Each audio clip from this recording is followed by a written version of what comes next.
Assalamualaikum warahmatullahi wabarakatuh. Alhamdulillahirrabbilalamin. Bertemu lagi dengan Ustadz dalam mata pelajaran Bahasa Indonesia. Pada pembelajaran pertama unit 5 ini, di semester 2 pertemuan pertama ini, kalian akan diajak untuk mengenali karakteristik teks diskusi debat. Tahukah kalian apa sajakah karakteristik dari teks diskusi debat? Untuk mengetahuinya, ikutilah kegiatan pembelajaran berikut ini. Tapi sebelum lanjut, ada baiknya kita mengucapkan bismillah terlebih dahulu agar pembelajaran kita kali ini dapat berjalan dengan lancar. Bismillahirrahmanirrahim. Langsung saja, pasti timbul di benak kalian apa sih itu teks diskusi debat? Setelah kalian membaca dan mengamati contoh teks diskusi debat di halaman 141 dan 142, tentu muncul beberapa pertanyaan di benak kalian terkait dengan hal-hal di antaranya apakah teks diskusi model debat itu, lalu apakah tujuan komunikasi atau fungsi sosial dari teks diskusi model debat, dan apa ciri umum dari teks diskusi model debat. Untuk yang pertama, saya akan menjelaskan apa sih itu pengertian dari teks diskusi debat. Teks diskusi model debat adalah teks yang membicarakan atau membahas suatu topik dari dua sisi yang berbeda, yaitu pendapat pro atau pendapat yang disetujui dan pendapat kontra atau tidak setuju untuk memberikan sudut pandang wawasan cakrawala yang lebih luas. Jadi, model teks diskusi debat itu hampir mirip dengan model teks diskusi atau diskusi tanya jawab. Jadi dia ada pendapat yang dia disetujuin atau tidak disetujuin untuk memberikan sudut pandang wawasan cakrawala yang lebih luas. Jadi inilah pengertian dari teks diskusi debat. Selanjutnya, setelah kita mengetahui tentang pengertian dari teks diskusi debat, pasti timbul pertanyaan kalian yang baru, yaitu apa sih tujuannya dibuat dari teks diskusi debat? Yaitu memberikan dua sudut pandang yang berbeda tentang topik tertentu kepada para pendengar atau peserta diskusi. Jadi, teks tersebut itu memberikan dua sudut pandang yang berbeda seperti tadi.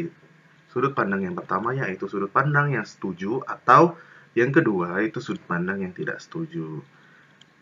Selanjutnya, ciri umum teks diskusi debat. Ciri umum dari teks diskusi debat itu ada 5. Yang pertama, diawali dengan pengenalan topik diskusi. Jika kalian amati dengan seksama, diskusi model debat diawali dengan pengenalan terhadap topik diskusi. Topik diskusi model debat harus bersifat faktual dan kontroversial. Kontroversial itu maksudnya adalah dia bersifat menjadi suatu bahan perbincangan yang panas.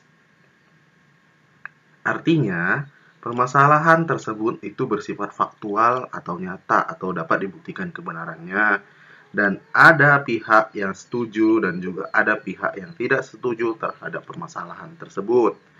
Itu yang pertama.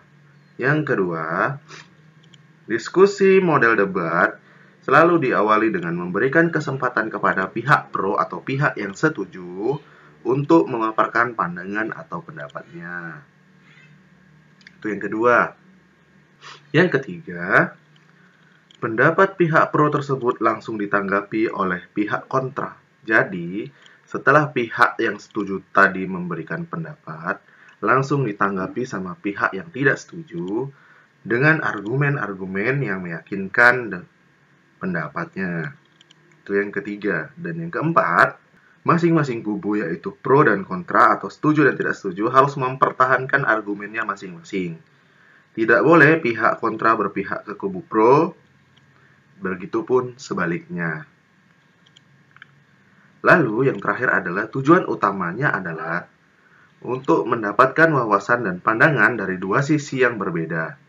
Nah, ini merupakan ciri umum dari teks diskusi model debat. Selanjutnya,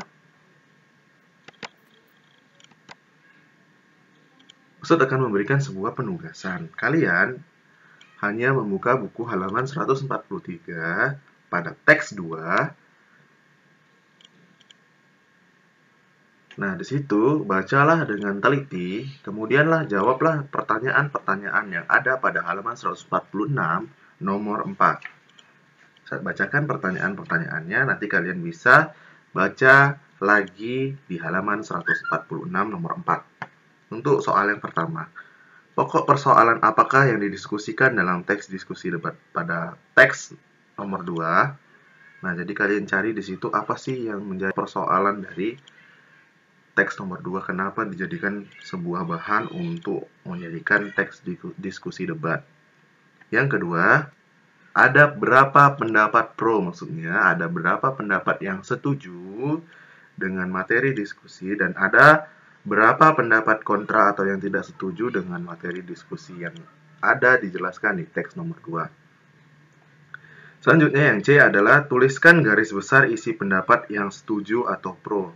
Maksudnya di sini adalah kalian tulis garis besarnya saja, kalian rangkum garis besarnya pendapat setuju itu tentang apa.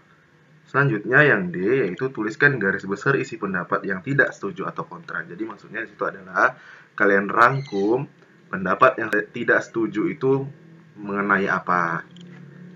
Sampai di sini dulu pembelajaran kita kali ini mengenai bahasa Indonesia.